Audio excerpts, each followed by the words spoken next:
Hey, hey, hey, hey, hey, hey, hey, la la la la la la, la la la la la la la la la la la.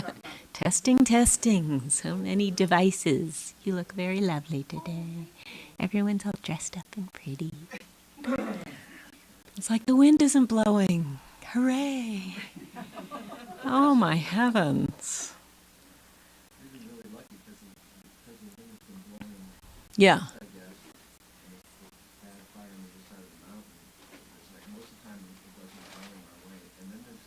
Yeah. Blowing right at us. I have never been so thrilled to be leaving town ever in my life as I am today.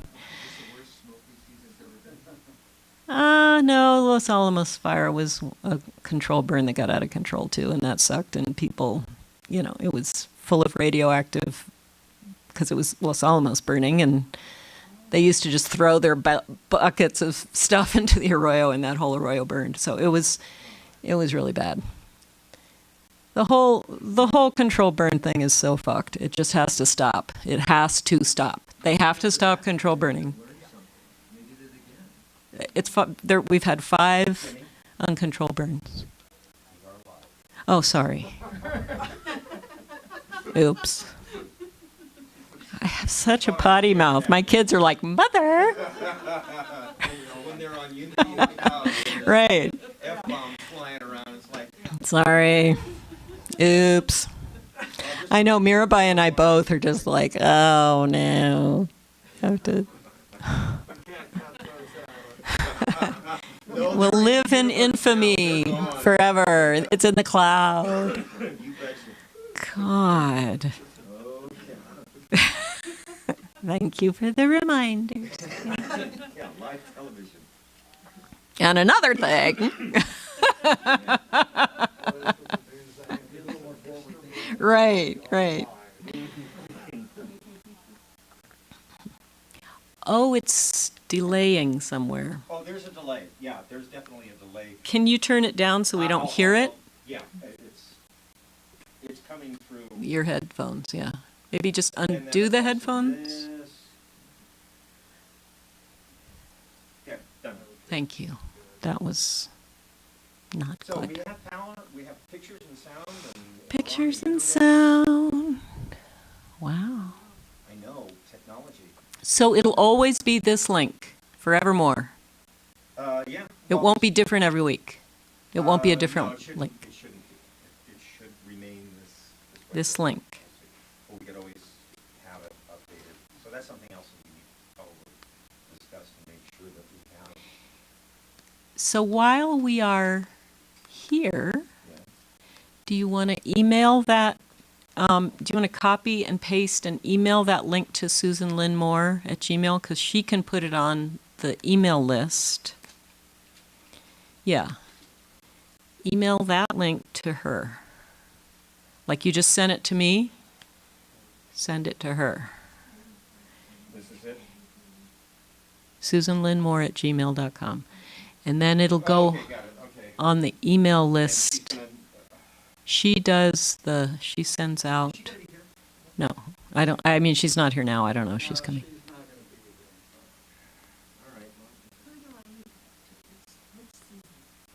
Right, we have 5 Susans. Susan Varon, who was here, was it last week or the week before? It was for Pat, 2 weeks ago. She was sitting over there. Yeah. If you call the Unity of Taos number, you get her. She's our PR person. She does collects your bio and photo for a talk and puts it.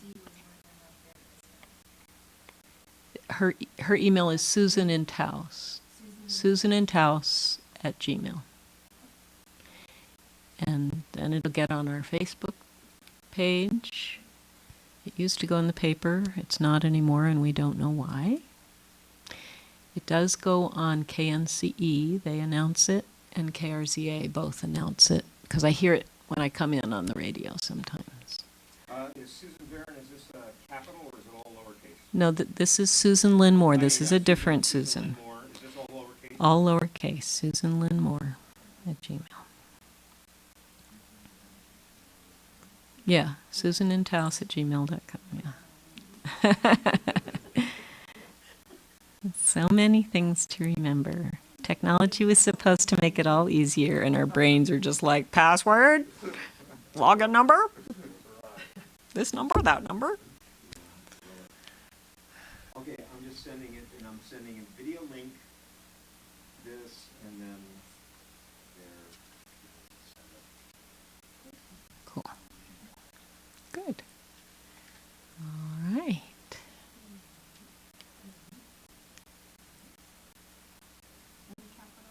Nope. Susan and Taos at Gmail. And just remind her of the date, you know, which date you have, and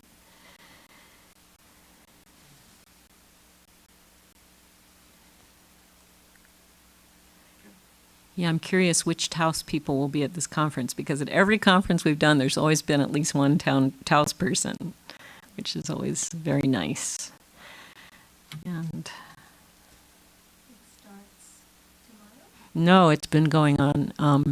It started let's see, today's Thursday. Thursday was Greg. Yesterday was Bruce. No, Friday was Greg. Yesterday was Bruce.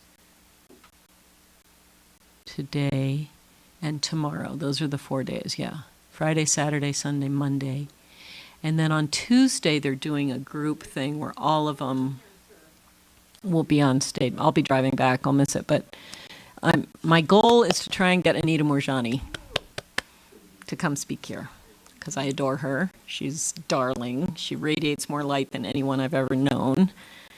And so it's just hard to get people to want to come to Taos because it's not nice right now.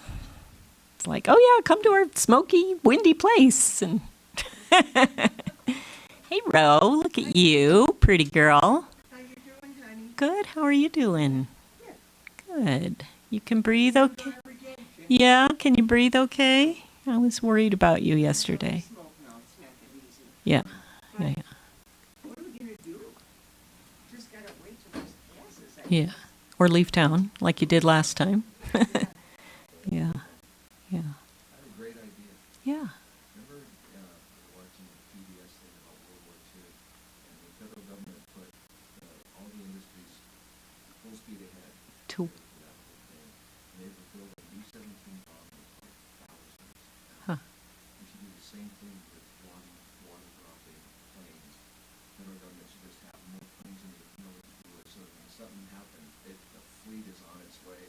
Well, you know what I mean? That's a great idea. Yeah. Get on it. I know.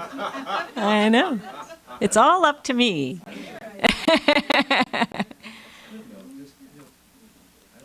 My thing right now is let every single person with a pickup truck and a chainsaw go into the woods and cut as much as they want to. I know it's not PC and it's not, but we need to thin. It just has to happen. And right now, the only way you can get a permit, you have to pay for it. You have to go online to get it. I have a friend who's a forester. He knows more about thinning than anyone I know. He can't even go get firewood because he's not online.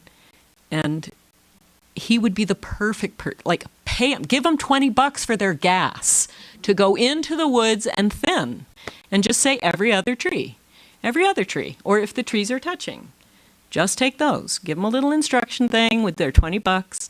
Go into the woods, give away chainsaws, like the same kind of thing. Like, let people go get their firewood instead of doing these stupid control burns. People, now Betsy's on there too. I won't say any bad words. But I've been on the inside of BLM and Forest Service, and it's not pretty, and they need some serious education. There's brilliant people in there. They just they're not heard, they're not listened to, it's this chain of command thing. It's run like the military, which doesn't work either. So it's like systems that don't work. The Forest Service really runs the country. They do what they want. And BLM, their Bureau of, Beyond the logging and mining. Ranch and everybody else. But thinning and logging can be one and the same. You could pay people to thin and then they could sell their logs, right? Yeah. Or sell their firewood. Or, yeah. People should be thinning the forest. It shouldn't just be, they're put. Instead of making them pay for a permit to, Don't go there. oi. Basic logical things. Not really happening. Right, I know. And right now my logic is going to call Anandi. Oh, right. Anandi, I love you. Where are you?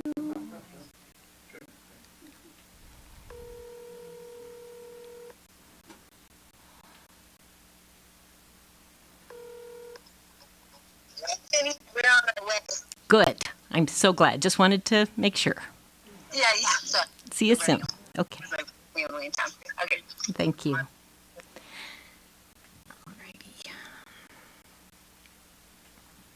There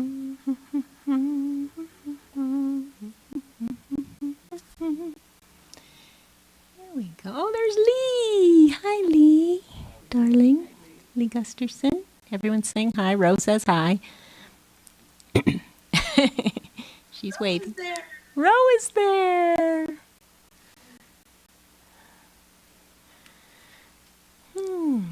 Yeah.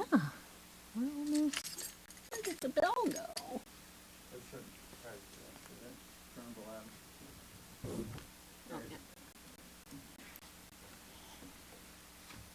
La la la la la.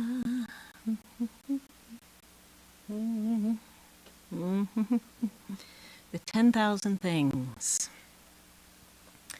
They're all in place. All is well. All is well, even though we are a small crew today. Hey, Joe. Come on in, buddy. All right, here we are. We are live on YouTube today. For those of you there on Zoom, just FYI, hi Betsy, hello Diane, hello Catherine and Lee. Just want to let you know that next week there's music, and Zoom is not good for the sound for music.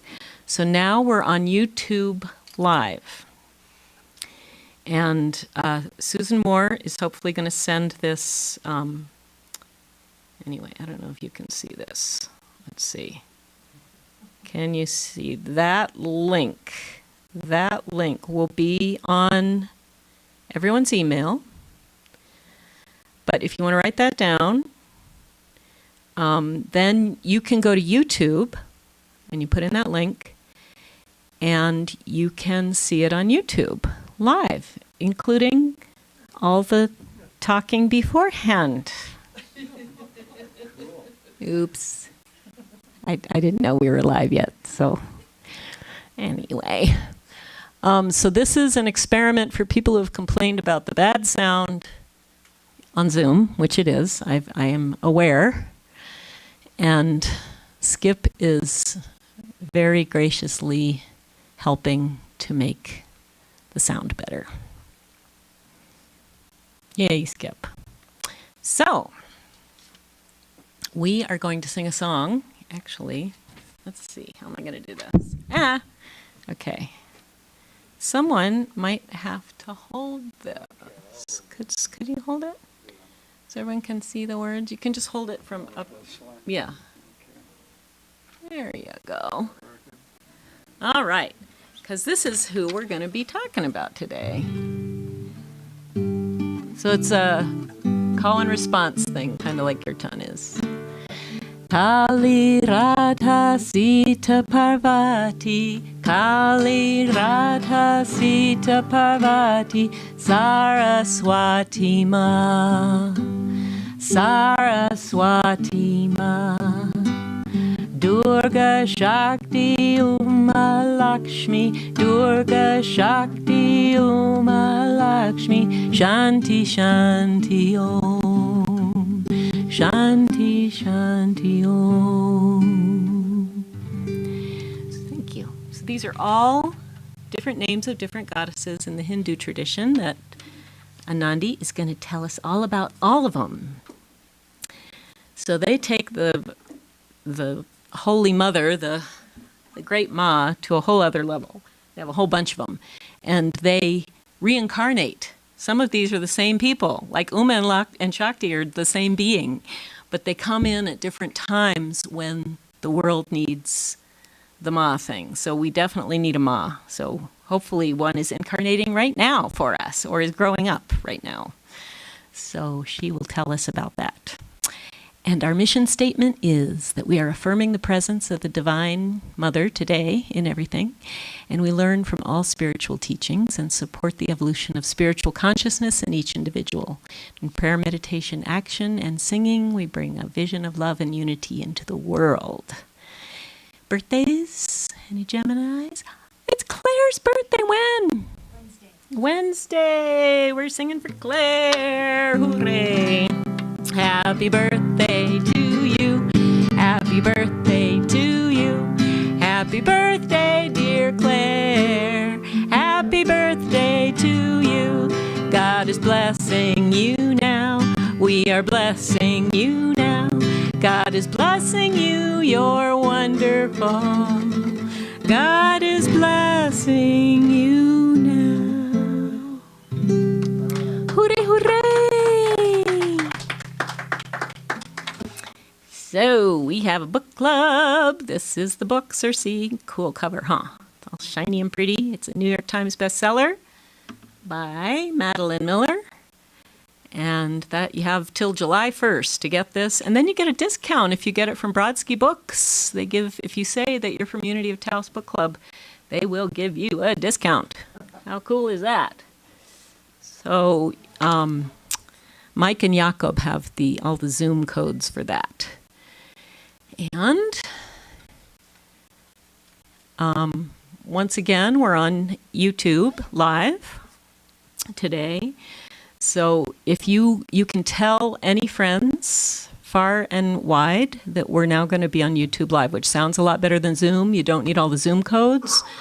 You can just go to YouTube and it'll sound better and it'll be easier to access. So just FYI, that'll be in the newsletter this week, the link. So if you want to forward that to people. And we're going to sing Be Now in Peace on page 33.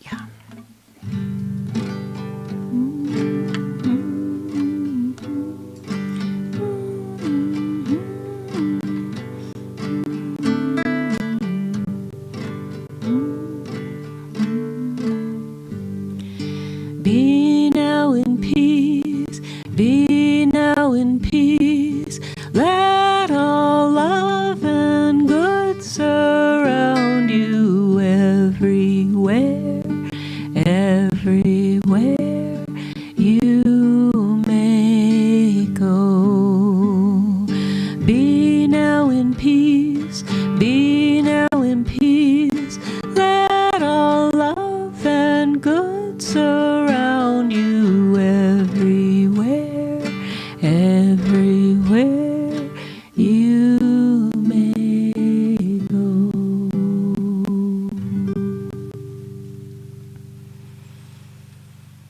So we're going inside, arriving to the sacred now moment, just being here.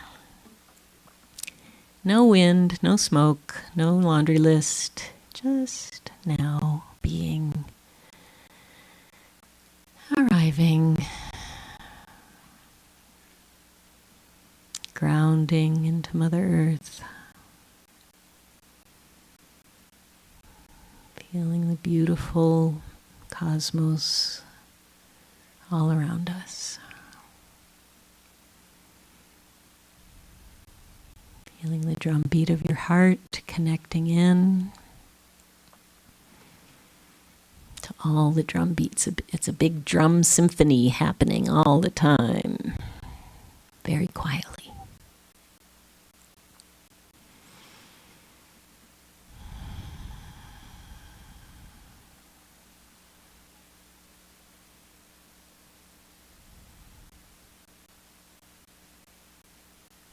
Calming our frayed little nervous systems.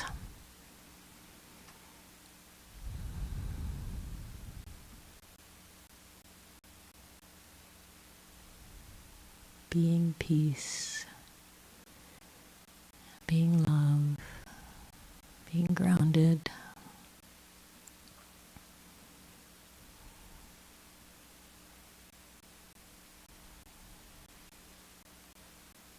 Feeling your inner light amplifying and extending out beyond your skin.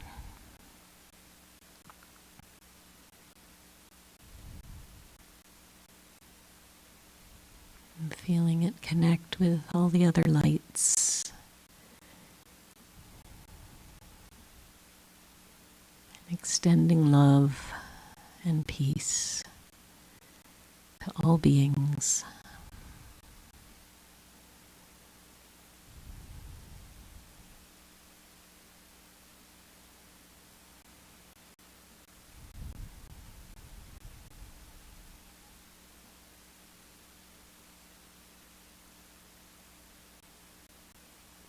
We're going to extend our love to Suzanne Pierce.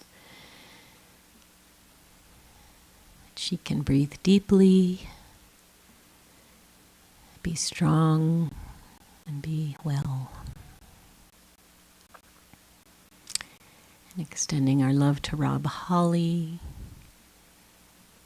and all of his insides are clear and working beautifully.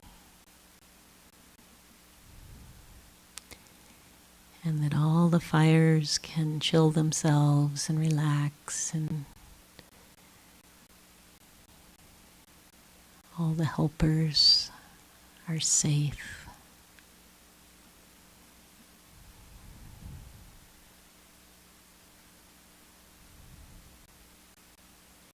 Extending love and protection to all the children.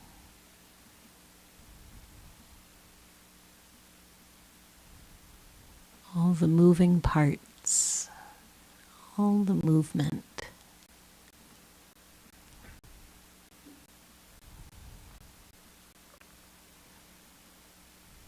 Calm and peace and love going where it needs to go. And if anyone in the room has anyone they'd like it to extend to, Ethan Skip Sockwell is healthy and whole and radiant and buoyantly bouncing around.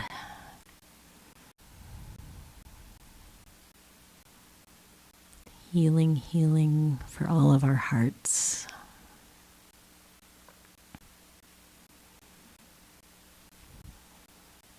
How about Zoomsters? Any of you want to send out love? Sending love to I Susan. would like to send out love to my grandson, Coy, who is in the juvenile detention center in Farmington. Thank you, Lee. Coy is learning some things so he can come out as a strong helper being and strong, upstanding member of the community. And he feels our love, he feels your love. He's such a beautiful boy. He's going to figure it out.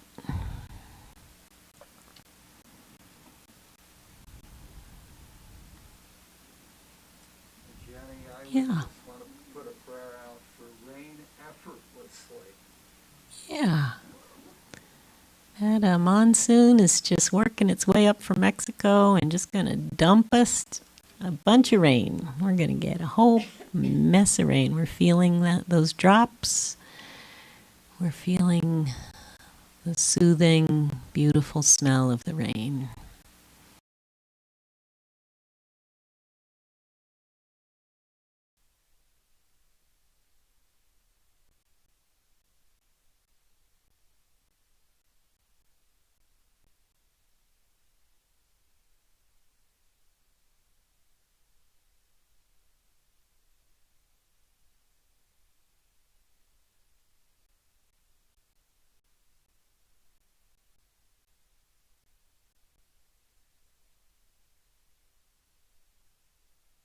all the stuff.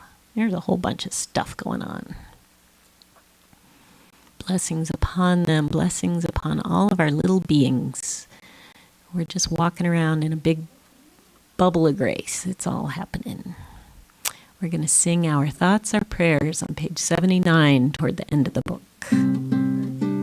Yeah. I'd like to send out a prayer of help, guidance, and all kinds of blessings for all the displaced children in our community right now. I have no idea how big it is not. Displaced children. Somehow we'll find a way to embrace and help the that situation. Embracing and healing the situation of displaced children. They all find people that love them and care for them and make them safe and fed and kissed goodnight and loved.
It's only when I recognize and release whatever's blocking it and open my heart to its flow that I can fully experience inner peace. It's a really great practice. We have many opportunities every day to practice it. And Job had it rough, and he said, agree with God and be at peace. In this way, good will come to you. And it's really there all the time, the good. We just have to tune in, turning the radio on. Let's sing Turn Your Radio On. I have no idea what page it's on, but whoever finds it first, it's somewhere in here. Turning our inner radio on. There it is, 57, page 57. Come and listen in to the radio station where the mighty hosts of heaven sing. Turn your radio.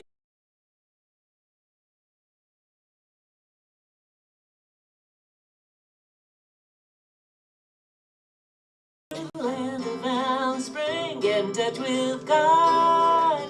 Turn your radio on, turn your radio on, turn your radio on. And listen to the music in the air. Turn your radio on. Heaven's glory share. Turn your lights down low. And listen to the Master's radio. Get in touch with God. Turn your radio. The songs of the fathers and the mothers and the many friends gone on before. Turn your radio on. Turn your radio on. Some eternal morning we shall meet them over on the hallelujah shore. Get in touch with God. Turn your radio on. Turn your radio on. Turn your radio on.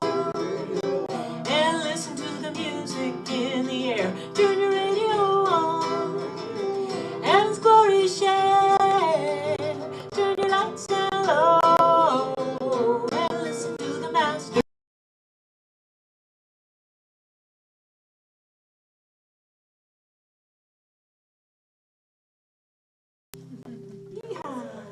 on that inner radio. It's listening all the time. It's there all the time.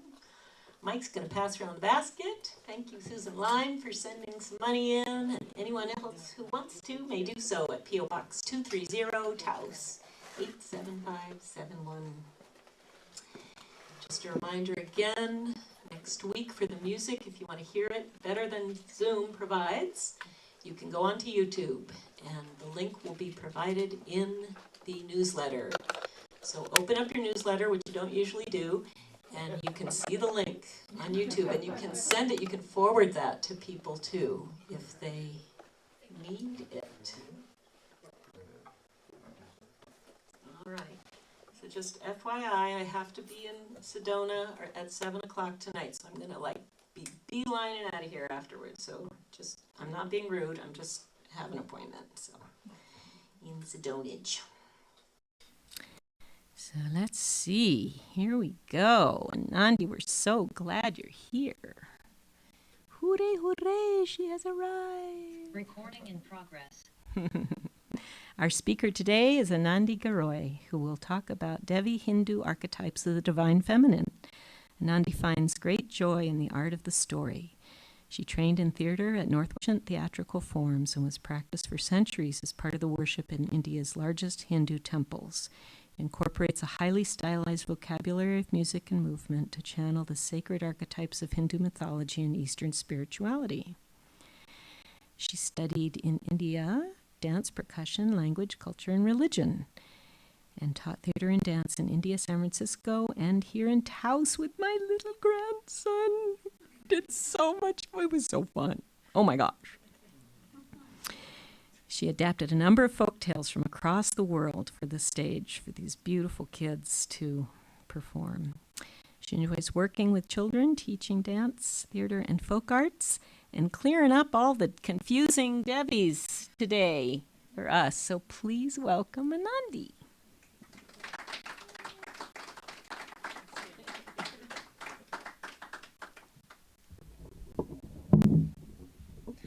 Hi everybody, it's so nice to be here with you guys today.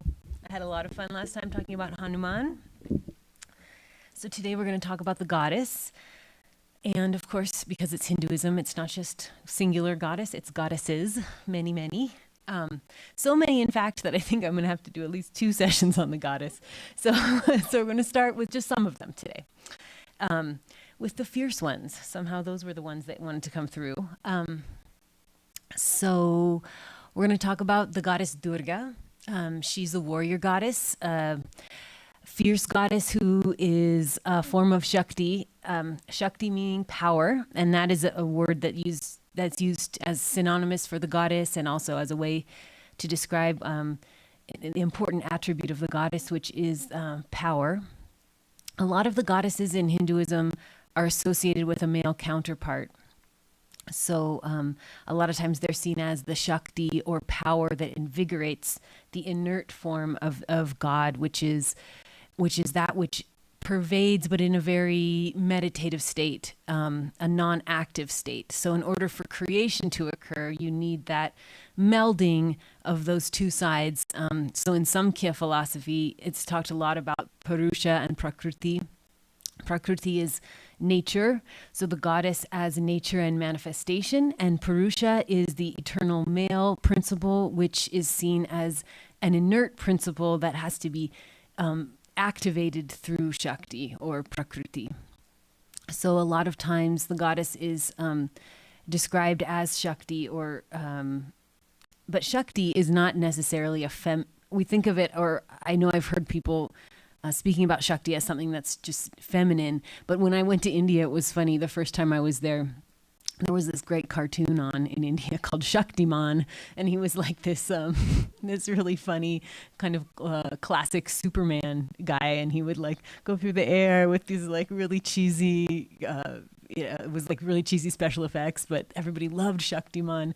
So just to say, Shakti means power. It's not necessarily feminine. It just means power. And so the goddess or Shakti, so Durga is one form of the goddess who's not necessarily associated with a male counterpart. She is her own empowered being that stands alone. And in fact, she was brought into being to help the men, the male gods, the devas, when they couldn't defeat the asuras by themselves. So in the Puranas, the canon of Hindu mythology, and I think I mentioned this last time, Purana just means old, so these are basically the old stories. Means light. Divya, Dev, that Sanskrit root means light. Devi is the female form of that root word, Deva. So Devi is light in female form. So Durga, as the Devi, is literally the light or tejas that was emanated from all of the gods. So she was created because there was this demon Mahishasura. Asura means demon. Mahisha is a particular demon who was a shape changer. He's known as the buffalo demon because that was a form that he often took as this fierce form of a buffalo. So Mahishasura was terrorizing the earth, and the gods had been displaced from heaven, and they were wandering around as mortals, and they really hate to do that because they don't have as much power. So they approached the sort of higher level gods, Brahma, Vishnu, Shiva, and said, we need help with this Asura Mahisha because he's gotten this boon that made him way too powerful. And this is kind of like the classic Puranic story arc. The Devas are displaced by a really powerful demon who's gotten a boon somehow.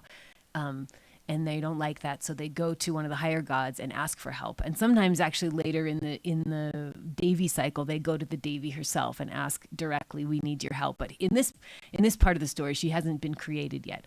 So they say, "We need help to defeat Mahishasura," and so the gods say, well, we need to create this being who can defeat them, and it can't be any of you, but it has to be your combined force or combined energy. So instead of kind of the traditional or one way of looking at the goddess, that she actually lends her power to a god, in this version of the story, the gods actually lend their power to the goddess and create her outside of themselves via their power. So all the gods begin to sort of cultivate within themselves this great tejas or spiritual energy, this light from their light nature, and it emanates out of their third eyes. Their third eyes all open up, and these sort of rays of light come out, and they all come together at this point, and this huge fiery energy starts to grow and manifest and light up the entire universe, and then it takes the form of this beautiful woman, and that is the goddess Durga, and that is how she's created, and her form, all of the pieces of herself are created out of the particular tejas or bright spiritual energy of the gods. So Shiva creates her face, someone creates her hair, her arms, her neck, all of her body parts come from the different gods, and then they all lend her their weapons. And so she's got sometimes 10, sometimes 8, 16 different numbers of arms. Each one of those holds a weapon. So she's incredibly beautiful, incredibly fierce, and incredibly independent creation of this spiritual energy. And the trident, which is Shiva's weapon, the Trishula, the three-pointed weapon. She's got a sword, so she's got all kinds of stuff in her arms. So she's multi-capacitated. She can do many things at once, multitasker, like all women. she can hold a lot at once, and she's incredibly fierce. So the gods all bow to her, and she makes this sound, hum, and it just reverberates across the universe, shaking all of creation until the demons are like, what's going on? We got to go see what this disturbance is. And so they get their army together, and so they go to face her. There are these long battles that ensue. Finally, there's this really iconic image of Durga where she is slaying the buffalo demon finally after slaying his various generals and the whole army. She's got one leg up, and she's got her trishul aimed at the mouth of the demon, and her foot is sort of like on his chest, and he's in the form of a buffalo, and out of the mouth of the buffalo is coming, looks like a man. And so that's how a Asura, or the demon, is normally depicted as sort of this like swarthy, swashbuckling warrior type. And he's there with his sword. And so the demon has changed forms multiple times during the battle. He becomes an elephant at one point. He becomes a lion. She rides a lion. That's her vehicle. And all the gods and goddesses have different animal counterparts that are associated with them. And she rides sometimes a tiger, sometimes a lion. So she's riding the lion. At some point, he becomes a lion to attack the lion. They have a fierce battle. Finally, he becomes the buffalo. She puts her trishul into his mouth, and then because his buffalo form is dying, his rakshasa, the asura, demon form, comes out, and she slays him. And so that's finally how he's destroyed. Durga, now that she's created, though, becomes a force in the universe that can be called upon at any time by the gods or by humans, by anybody really who needs a hand. And so later in this cycle, and these stories are in the Puranas, they also come from a text called the Devi Mahatmyam, or the Chandipat, which is from the 6th century. And this is kind of a hymn during her worship every year in the fall. Her main festival is 9 nights in the fall. It's called Durga Puja or Navratri. It's especially celebrated in Bengal. Bengal is really famous for its Durga Pujas, where they do these huge outdoor sort of dioramas where they create these beautiful goddesses out of. It was really cool when I lived in India to see of months ahead them creating these forms. They would take straw and grass and make a form shape out of it, and then bind it with until you could sort of see the body beginning to form, the head, the limbs, and then they cover it with a rice paste, and they shape it like paper mache. And so it takes months for these artisans, and this is really like the main work of their year, and their main purpose is to create these huge life-size images that are out, and every neighborhood has one, and then there are certain really big ones throughout the city where people come and make offerings throughout the days and nights of Durga Puja, and you can just hear the sounds of chanting going 24 hours, these Vedic hymns, and they're chanting these stories of Durga. So 24 hours they're going on, and you can hear the sacred Sanskrit syllables kind of like in the air. The whole atmosphere becomes just charged with the energy of these sacred syllables, and it's a beautiful, really fun time. And then at the end of it, they do what's called a Visarjan, where they take the pendle, the big image. It's actually multiple images, these sort of dioramas, and they take it to the Ganga and they immerse it, and then it goes back. So it's all natural materials, and it all returns to the earth, and then next year it's created again. And this is during the harvest season, and so she's obviously like also associated as an earth harvest mother with the seasons. So Durga later in these stories is called upon again multiple times when the gods again find themselves in trouble. And another time that she's called on is to slay 2 brothers. They're demons. They're called Madhu. And actually, sorry, Shumba, there's 3 sets. There's Madhu and Kaitava. This is earlier in the story. I'll tell you about them. This is when Lord Vishnu, we'll get to him in another day, but he's basically the preserver of the universe. And in the cosmic dissolution cycle, at the end of every age, the world is submerged in a flood. Everything goes away. It's sort of like cosmically cleansed, and then there's a renewal and things start again. So it's like a cyclic idea of time where there's regeneration and dissolution periodically throughout the cosmic cycle. So during those cycles of cosmic dissolution, when the universe is submerged in water, Lord Vishnu goes into a yoga nidra, which is his sleep, his yogic sleep. And he sleeps on this serpent called Seshnag and Ananta Sesha. And that means, Ananta means unending. So he's basically this cosmic serpent who doesn't have an end. He's basically symbolizes the unending chakra, the spiral of the universe, the Milky Way, the unending spiral of creation. And so Vishnu sleeps on him, submerged in these waters, and something has to awaken him. And that's also how we see that idea of the goddess as that which enlivens the inert force of creation. So he's sleeping on Sheshnag, and Brahma, who's actually the creator god, is born out of the lotus at Vishnu's navel.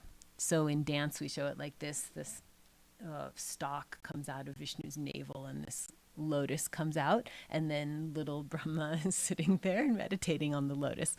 Well, once upon a time in one of these cycles, this happens. Brahma comes out, and somehow Vishnu, I don't know, he didn't bathe properly before falling asleep. He's got a bunch of earwax in both of his ears. Out of his earwax, these two demons emerge. They're called Madhu and Kaitava. And they come out and they're really fierce. And they see the little Brahma sitting there meditating. And he looks very vulnerable, like a little bug. And they just want to attack him. So they start attacking Brahma. And he's like, help, help. Who's going to help me? Vishnu's asleep. I don't have anyone to help me. So he calls on the Devi. And he calls on her in the form of Mahamaya, that which deludes. And what's interesting about the Devi is, yes, she's a powerful force for good, but she's also all things. So even those things that we don't think of as good, she also is. She's all manifestation. So Mahamaya, the deluding power, is that which has made Vishnu fall asleep, and that which needs to be taken out from his body in order for him to wake up again.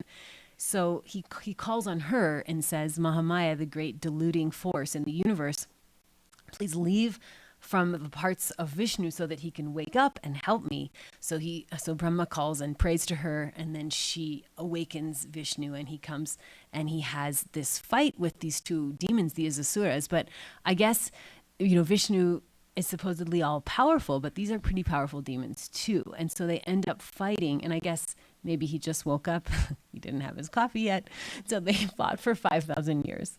And and there was nobody winning. And they were just fighting and battling. And finally, the Devi had to come in again as that deluding power of Mahamaya, the great illusion, and delude the two demons. And so that deluding power we see manifested in us human beings as the power of ego, that which deludes us into believing we're separate from all of creation. And so when we start thinking that we're better than, we're great, we're doing so, we are the ones acting, we are the source of our own power, that is her deluding us.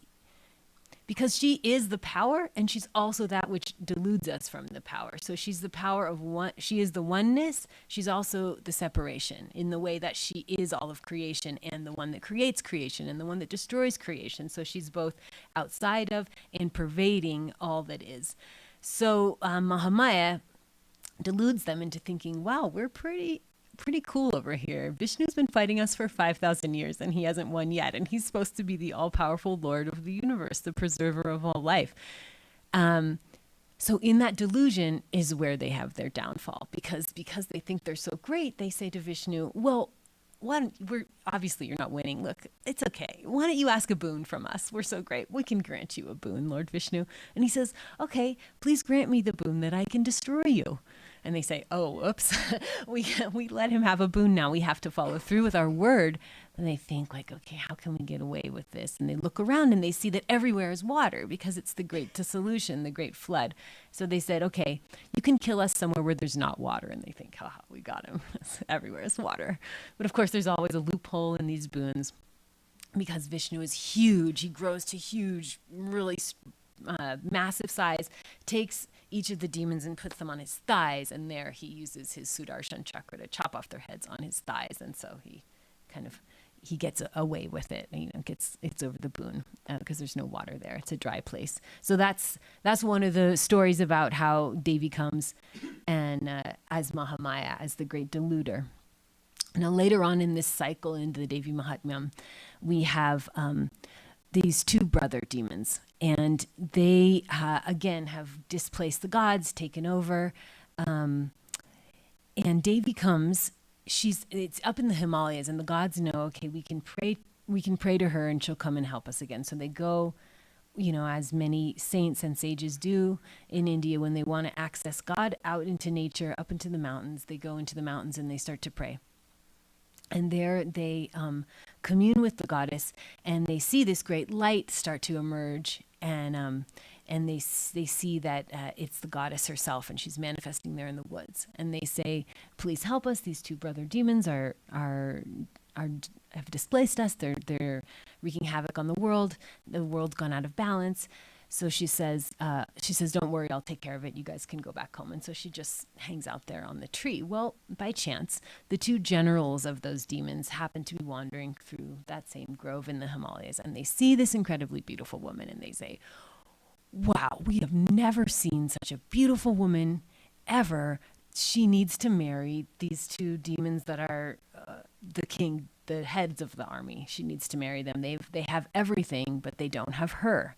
And so they go back and they describe her beauty and they say, look, you've gotten all of these universal treasures. So they start to list all the things that the demons have amassed in their treasure store, which is all these treasures from the sea, various weapons that are famous from the gods. They've got Airvat, who's the elephant that Lord Indra rides on up in the sky that creates the thunder that, boom, boom, boom, it makes thunder in the sky. So they've gotten that elephant, they've gotten all these different things.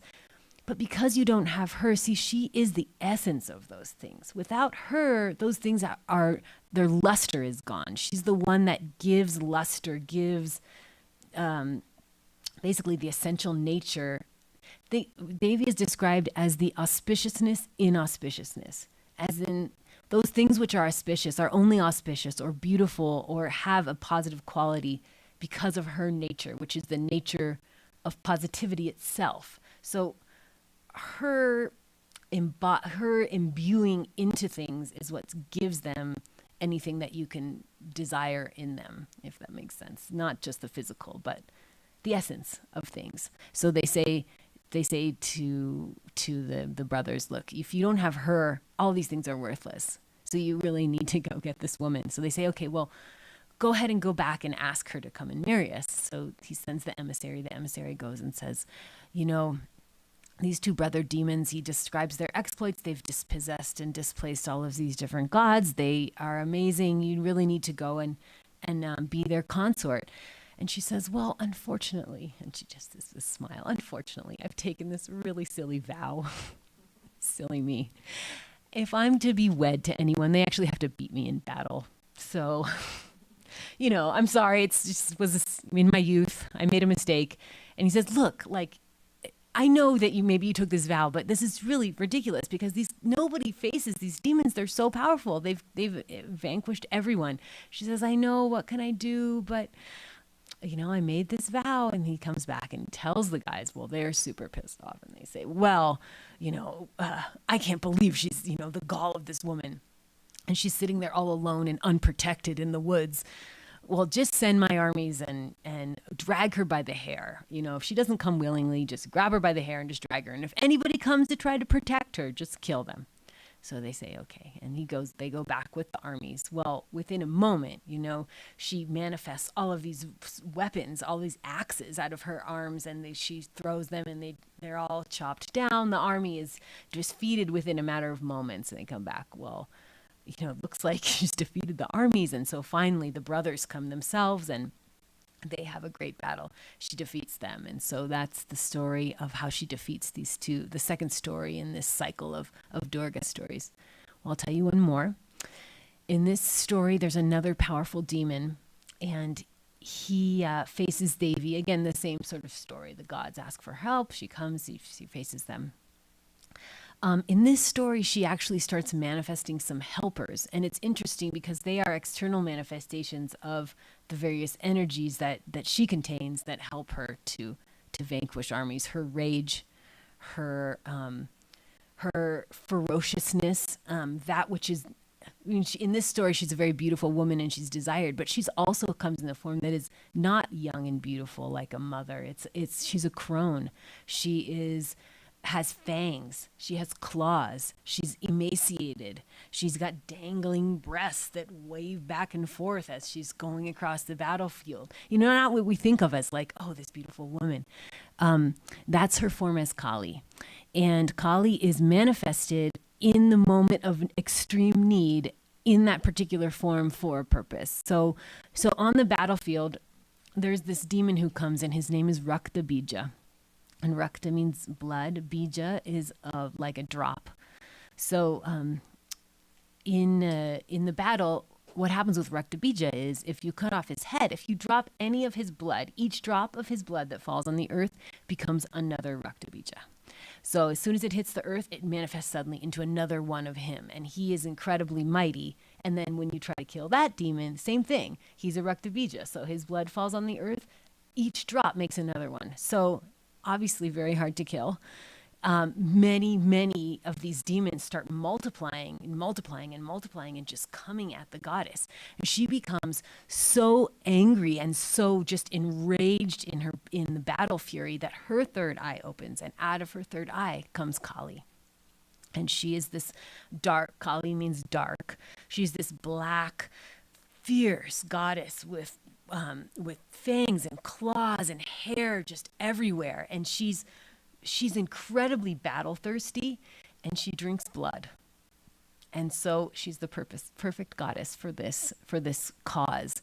And in fact, in all the Kali temples in India, sacrifices are made, animal sacrifices are made. And so that's something that people also kind of like, what's up with this goddess? Animal sacrifices? Like, is this something that we like, that we approve of?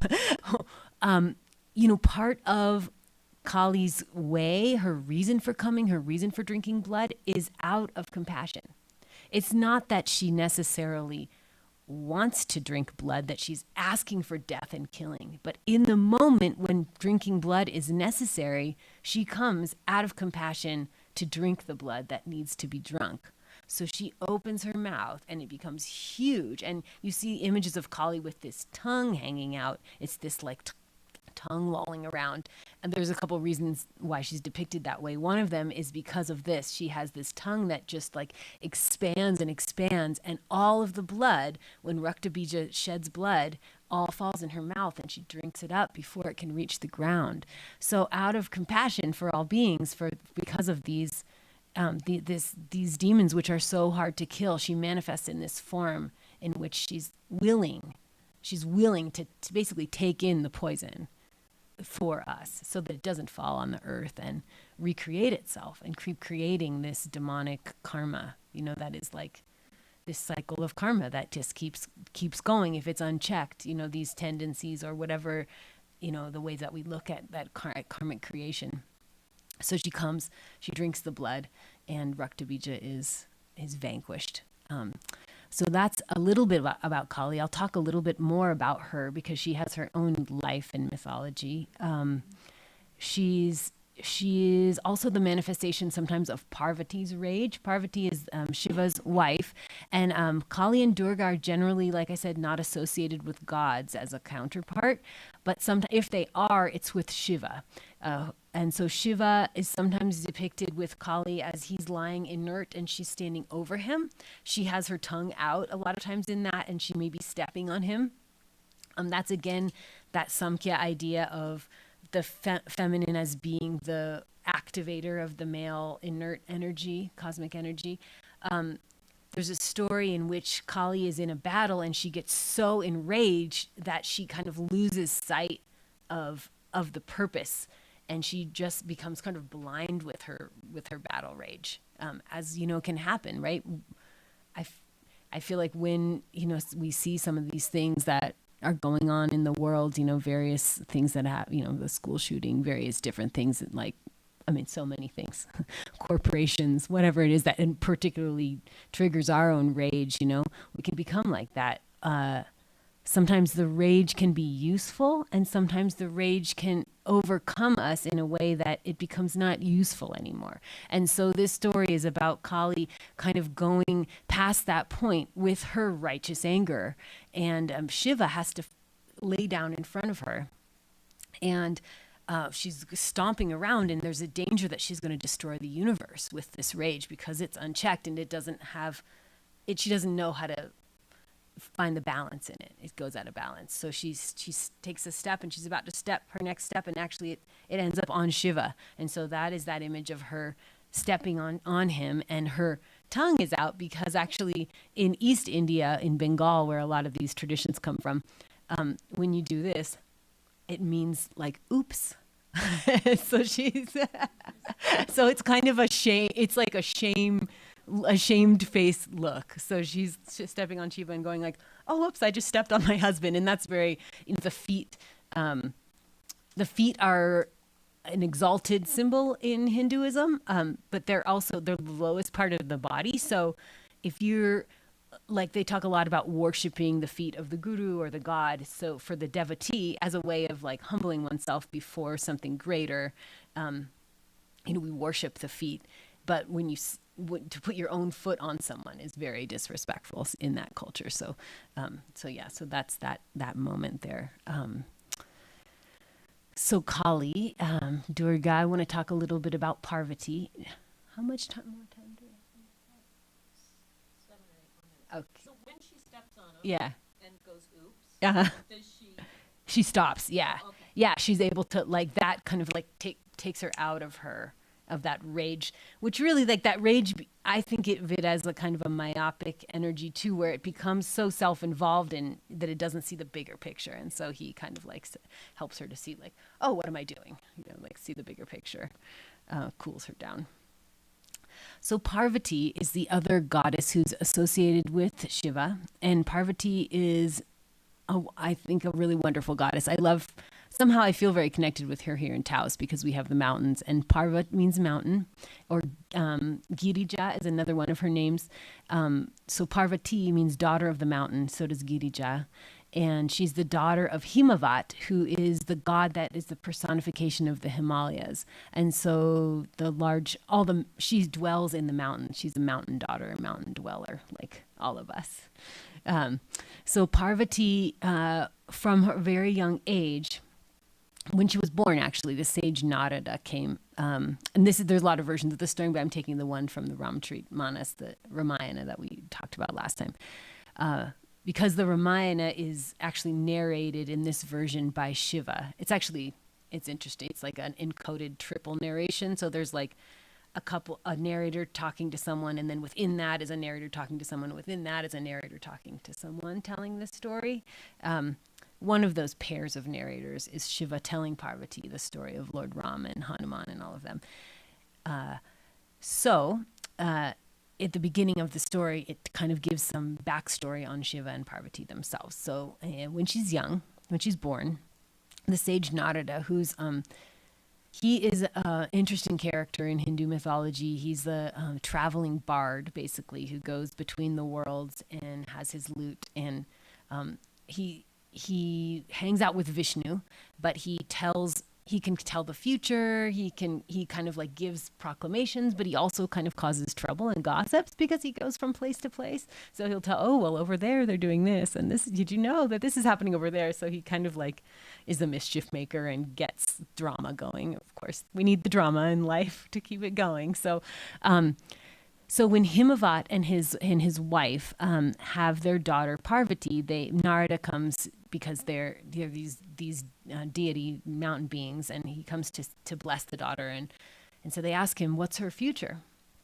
And he says, well, she's all auspiciousness, she's everything wonderful. The only thing is she has one drawback, which is whoever she marries is going to be this man who runs around naked, and everybody thinks he's crazy, and he's not part of society, and he covers himself with ashes, and he hangs out with snakes, and he doesn't brush his hair. And they're like, oh my gosh, who is this guy? Like, what can we do about this? And he says, well, don't worry, because one thing will save her. The one person or the one being who also fits that bill, but who's also, no one will fault him or find fault with you for having your daughter marry him, is Lord Shiva. Because he is that ascetic being who wanders around naked in the forests and covers himself in ashes and does all those things. But he's also highly respected as a one of the three main elements of nature, one of the three beings who creates and sustains and destroys the universe. So you'll be fine if she marries him, but he is very difficult to attain. So your daughter is going to have to do some really serious, severe penance in order to attain him as a husband. Otherwise, she might just be stuck with the local guy who doesn't brush his hair. So Parvati, even though she's just an infant, is actually really excited to hear this, because her purpose in being born was to be the consort of Shiva, and she's a manifestation incarnation of the supreme goddess, who's always his counterpart. And so she's really excited about this. So as soon as she gets old enough, she tells her parents, okay, look, I'm going to go do my penance now. And they're really sad, especially her mother, because You don't want to send your beautiful young princess out into the forest with nothing to starve herself for years. But she realizes that this is her purpose, and so they let her go, trusting Narada. And she goes and she lives on. First, she lives on fruits and roots and for like 1,000 years. After that, she lives on just vegetables for another 1,000. Finally, she goes down to just dry leaves. And she's called Aparna at that point, which means the one who just lives on nothing, like dry leaves. Does dry leaves for another 1,000 years. Finally, nothing for the next 1,000. And only then does she kind of like start to get everybody's attention. Like, okay, this girl is serious over here. She's doing something important. Let's see what this is about, what she wants. And so it becomes clear that what she's doing penance for is to gain Lord Shiva as a husband. Well, a little backstory on Shiva. At this point, because he's an ascetic, a yogi, he loves to spend time himself doing those sort of activities. So really, they're perfect for each other. He's off in his long-term, like eon-long meditation in the forest. Before that, he'd been married before. He married someone named Sati. And Sati was the daughter of Daksha. And Daksha was a Prajapati. Those are like the great, great kings of yore, who were these like father kings that were like deified kings. So Daksha was offended by Shiva, as a lot of these kings get a little offended by Shiva, because, the kings are into the pomp and circumstance, and Shiva is the opposite of that. So he offends their egos. So Daksha didn't like Shiva. So his daughter Sati and Shiva were happily married somewhere. And Daksha decided to do a big sacrifice, as kings of those ages would do. They would do these big fire ceremonies and invite everybody. And it was this big thing to kind of show their wealth. I mean, they were doing a good deed, making sacrifices into the fire for the benefit of all beings. But it was also a bit of an ego trip, to kind of like show these are all, I have so much that I can offer this much, and I'm going to give you this much. And it was this kind of giving out of ego. So Daksha was in that mode. And he was offended by Shiva, so he didn't invite him or Sati to the ceremony. Well, one day Sati was sitting in the Himalayas with Shiva, and she looked up and she saw all these aerial chariots flying by, and she thought, where's the party? And where's our invite? And Shiva said, oh yeah, well, they're all flying to your father's place. He's doing this big thing. And she said, oh, well, we should go. And Shiva said, yeah, I mean, of course it's your father. You don't need to wait for an invitation, but I'm just saying, like, he didn't invite us for a reason. He's holding in his heart some animosity toward us. And I would say that it's never a good idea to go somewhere where someone is holding an animosity towards you. It's not really a good idea to go uninvited to someone's house who's, doesn't want you there. It's just good etiquette. He said, but if you really want to go, I can't stop you. And she, just really wanted to go. She really didn't want to miss the party. She wanted to see her mom and her sisters, and it sounded fun. So he said, okay. And she went. And she went to the party. And there, everybody was assembled, all the gods, everybody except Shiva. And also they were making offerings into the fire, and everybody had a portion, but no Shiva prayers, no portion for Shiva. And so she realized, oh, this is the scene here. Like, yeah, I shouldn't have come. Like, what am I doing? Why do I want to come here? And she started and people were afraid of offending her father, so they didn't even really greet her. Only her mother and sisters were happy to see her, but everybody else kind of like was like, oh yeah, I don't know, like they weren't invited. Awkward. Yeah, exactly. I don't want to offend, the king. He's the one who's feeding us. So she got really angry. And she started just telling them all off and saying, I can't believe that you aren't offering something to Shiva. He's really important. He's an important energy in the universe. Maybe he doesn't look the way you want him to look, but he's an incredibly important universal energy. You need to include him in this sacrifice. And in fact, she gets so angry that she says, I'm going to throw myself into this fire. So if anyone heard that word sati, it's a practice in India that's named for her, of widows throwing themselves into the funeral pyre of their husband, because she did this. She threw herself into the sacrificial fire, and by doing so, she defiled the whole thing, right? So she just shut down his whole big sacrifice that he'd spent all this wealth on. And she She also, when Shiva found out that that happened, he got enraged, because it was his wife that he loved. And so he sent all of his whole army against everybody there. They were all slaughtered. It was just a huge mess. And finally, Shiva himself came, and he was so distraught at that his wife had thrown herself into this fire that he picked up her body that was burning, and he did his Tandava Dance, which is this fiery, intense dance. And he's, a huge universal being. So 1 foot, on each mountain, dancing around and shaking the universe and just roaming all around the whole universe, which at that time was India was the universe, right, for these beings. So he's roaming around, and bits of her body are actually falling off in different areas around India. And those are what's known as Shaktipitas, and they are very sacred pilgrimage points for the goddess, for goddess worship. And there's temples at all of these places where her different body parts have fallen that you can visit if you're on a goddess pilgrimage around there. So after this happens, Sati's gone, and Shiva is just like, I am done. I tried this whole householder thing. I got married. I did the whole thing, and look how it ended up. I am out. So he goes back to the Himalayas and just starts meditating, and really deep in meditation, and is like, I have nothing to do with these ups and downs and dramas of this world. Well, unfortunately for the gods, who are always involved in the dramas, they are being oppressed by a demon. And this demon is, there's a prophecy that he can only be killed by a son of Shiva's seed. So Shiva needs to have a son. And so for that, he needs to get married and have a wife again, which is not what Shiva's interested in. So that's all happening simultaneous to, we haven't forgotten about Parvati over here, doing her penance, eating leaves, eating nothing. So it seems like a win-win, right? She wants to marry him. The gods need him to get married to somebody. Unfortunately, the only missing link is the reluctant bridegroom. So the gods come up with this idea that they're going to break Shiva's meditation somehow. And so they think, well, what can do it? What's the most powerful force in the universe? They start thinking, like, oh, lust. So they so they get the god Kamadev, who's the god of love, who's like the Cupid of Indian mythology. And he has these arrows made of flowers. And they go to him and say, Kamadev, we've got a job for you. You have to go disturb Shiva's meditation. And Kamadev is like, are you kidding? That does not sound like it has a good outcome for me. I'm the last guy who disturbs Shiva's meditation. He's not longer around. So I'm not sure I want to do that. But he said, yeah, okay.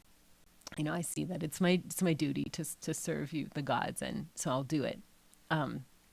So he goes and he's thinking like, what can I do? How can I do this? It's such a deep meditation. So he sort of pulls out all the stops. He starts to kind of call in all these forces of love in the universe. And it's a great description in this story about how the whole world is like, for like an hour, all of creation is just consumed by this like procreative energy. And just, the world goes upside down. And it's just great fun for an hour. And even the sages are like totally lost their control, and everybody's going crazy. Finally, Shiva's just sitting there, though. He's not affected.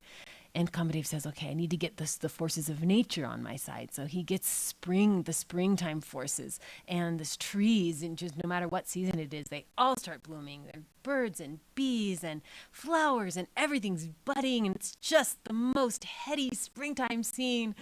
Shiva's still sitting there.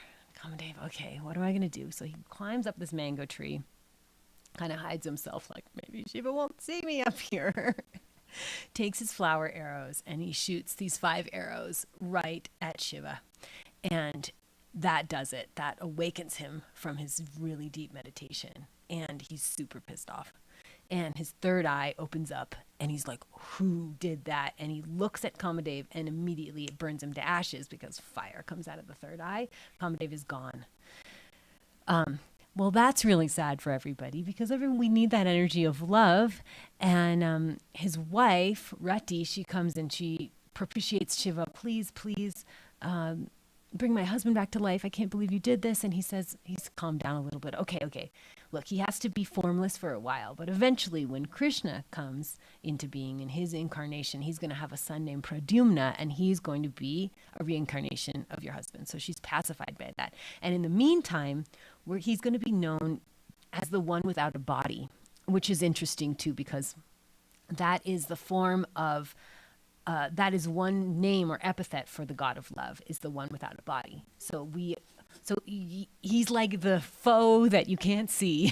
It's not necessarily a foe, but his energy is able to, take us off of our center sometimes and like make us do really silly stuff. It's needed for the universe to go on, but he's kind of like that tricky energy that pervades and that you can't see. He's always around. He's in all of us, and one of the most difficult things to control for a yogi.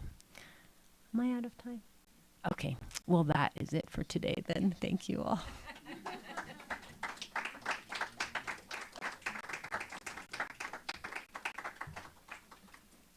I can't wait to hear about all the other ones. Oh my gosh.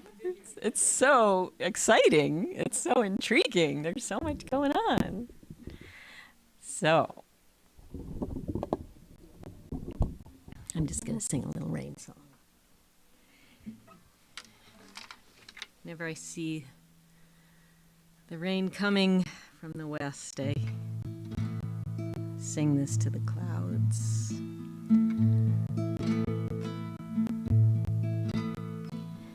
Look over there, answered prayers, rain come. Drip on the sill, buckets to fill, rain comes. Nourish the ground, rumbling sound, rain comes. Smells so sweet, cool breeze breaks the heat, rain comes.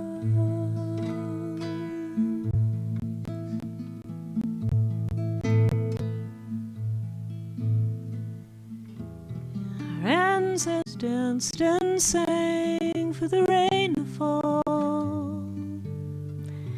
We've forgotten their ways and words, there is no rain at all.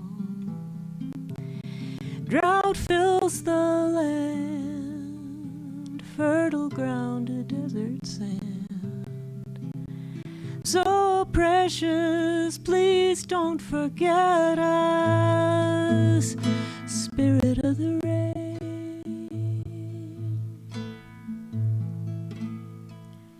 Look over there, answer to prayers, rain comes. Drip on the sill, buckets to fill, rain comes. Nourish the ground, rumbling sound, rain comes. Smells so sweet, cool breeze breaks the heat, rain comes.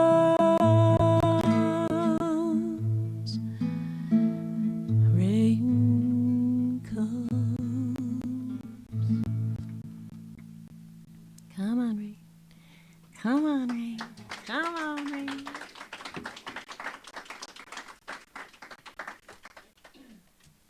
So we'll imagine rain is love. Rain is love.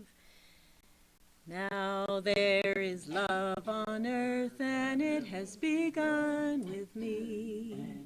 Now there is love on earth, the love that was meant to be. With all our relations, loved ones all are we. Now I walk with my family in perfect harmony. Love has begun with me, and this is the moment now. With every breath I take, let this be my joyous vow. To take each moment and live each moment in love eternally. Now there is love on earth, and it has has begun with me. We are the light, the love, and the presence. Wherever we are, love is, and all is well. Hooray, hooray! Thank you, Anandi. So more goddesses next time? More goddesses next time. And then Ganesha, we want to hear about Ganesha and Garuda. And she's got a whole bunch of different deities and beings she's going to tell us all about and clear all that stuff up for us. Love you guys. We're going to have Anamkara music next week. You can check in on YouTube if you want to hear it better than on Zoom. Love you, love you, love.